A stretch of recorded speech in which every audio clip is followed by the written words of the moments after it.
बिस्मिल्लाहिर्रहमानिर्रहीम। अस्सलाम वालेकुम दोस्तों, आज की इस वीडियो में हमने ये सीखना है कि हम एज को कैसे कैलकुलेट कर सकते हैं।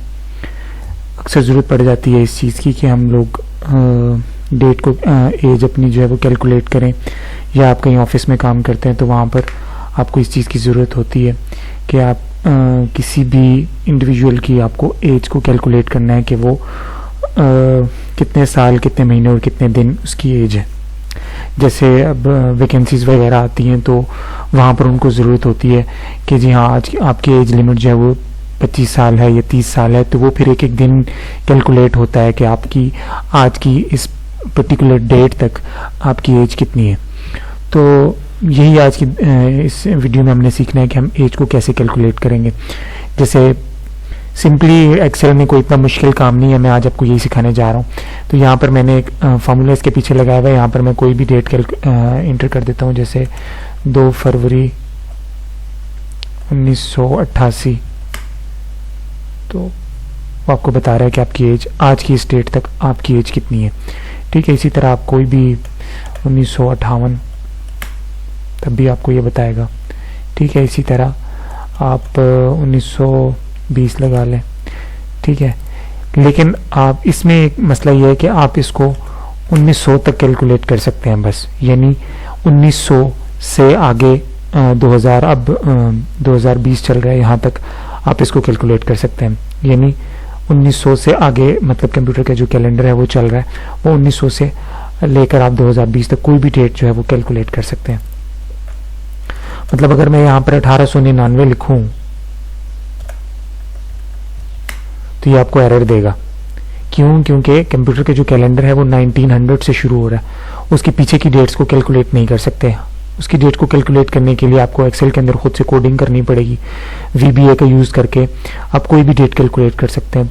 14 सदियों में कोई भी डेट आपको चाहिए वो आपको ये कैलकुलेट करके देगा, लेकिन उसके लिए आपको VBA में कोडिंग करनी पड़ेगी। बाय डिफ़ॉल्ट जो वर्जन आपको माइक्रोसॉफ्ट ऑफिस की तरफ से मिल रहा है वो कंप्यूटर का जो कैलेंडर है वो 1900 से कैलकुलेट होता है। 1900 से ऑनवर्ड आप 2020 तक इसको कोई भी डेट दे देंगे, ये आपको कैलकुलेट करके दे देगा। ठीक है, तो यहाँ पर आज है 2020, तो आप कोई भी एज कैसे कैलकुलेट करेंगे दोस्तों? इसके पीछे ये तो मैंने आपको वैसे दिखाने के लिए ज़रा ये बनाया हुआ है। अच्छा, इसके पीछे छोटे छोटे एक दो फार्मूलाज हैं, वो मैं आपको बताता हूँ कि आप किस तरीके से यहाँ पर लिख लेते हैं। सबसे पहले दोस्तों 2 डेट्स होंगी। एक तो वो डेट जिससे आपने कैलकुलेशन स्टार्ट करनी है, यानी किसी की बर्थडे, डेट ऑफ बर्थ क्या है। मसलन किसी की डेट ऑफ बर्थ है 10/9/1985। ठीक है, सॉरी मैंने वो फार्मूला स्टार्ट कर दिया था, वैसे लिखना 10, बल्कि यहाँ पे आप डेट लिखते हुए अपने ख्याल रखना कि पहले अपने मंथ लिखना है। ठीक है, फरवरी 10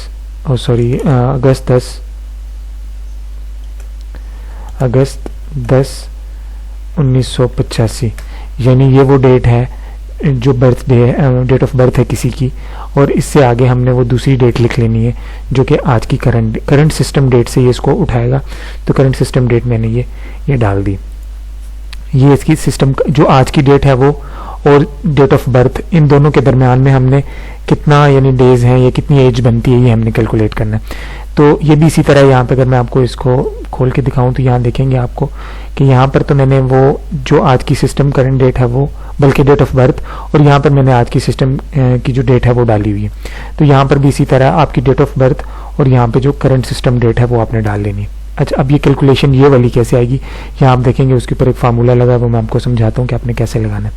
यहाँ पर मैं लिख देता हूँ यहाँ पे मैं लिख लेता हूँ ईयर्स, यहाँ पे मैं लिख लेता हूँ मंथ्स, और यहाँ पे मैं लिख लेता हूँ डेज। ठीक है, अब सबसे पहले हमने किसी भी इंडिविजुअल की जो एज है उसके ईयर्स कैलकुलेट करने के, वो कितने साल की उसकी एज है। तो उसके लिए क्या करना है, मैंने फार्मूला स्टार्ट किया, मैंने यहाँ पे लिखना है डेटेड इफ।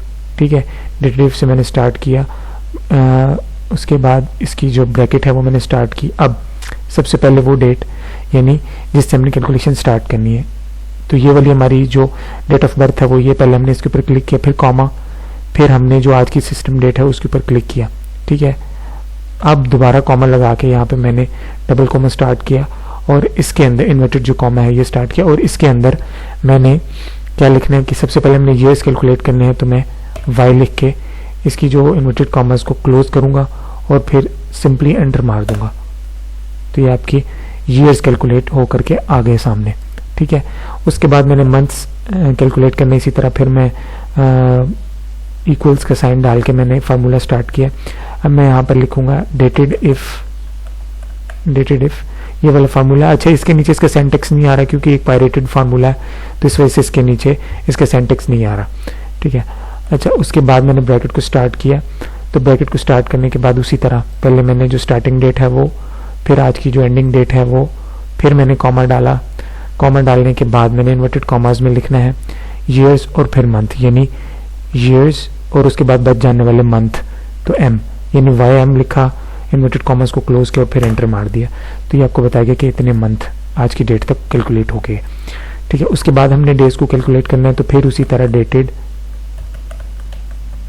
इफ, और फिर मैंने ब्रैकेट को स्टार्ट किया और इसके अंदर भी उसी तरह starting date comma ending date comma, और यहाँ पर मैंने अब दोबारा से इन्वर्टेड कॉमास में, यानी यहाँ से लिखना मंथ्स और डेज, यानी मंथ के बाद कितने डेज बचेंगे, तो एम और फिर डी, यानी मंथ और उसके बाद बच जाने वाले डेज।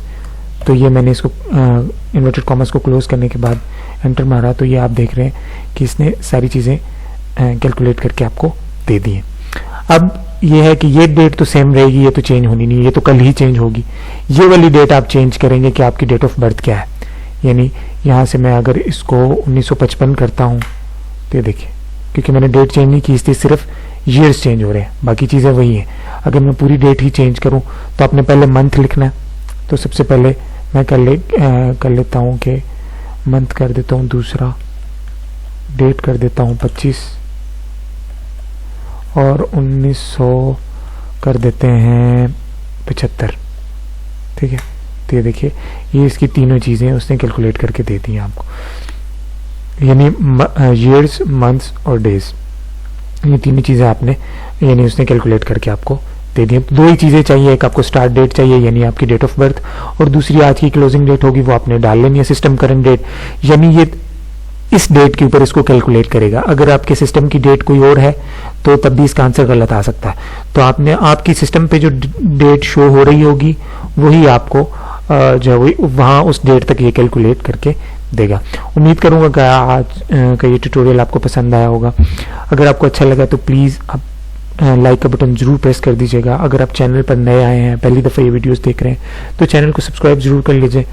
और अगर कोई सवाल है आपका या कोई भी कमेंट है आपका, तो आप नीचे कमेंट सेक्शन में जाकर के लिख सकते हैं। आपसे मुलाकात होगी नेक्स्ट वीडियो में। अपना बहुत ख्याल रखना आपने। अल्लाह हाफिज़।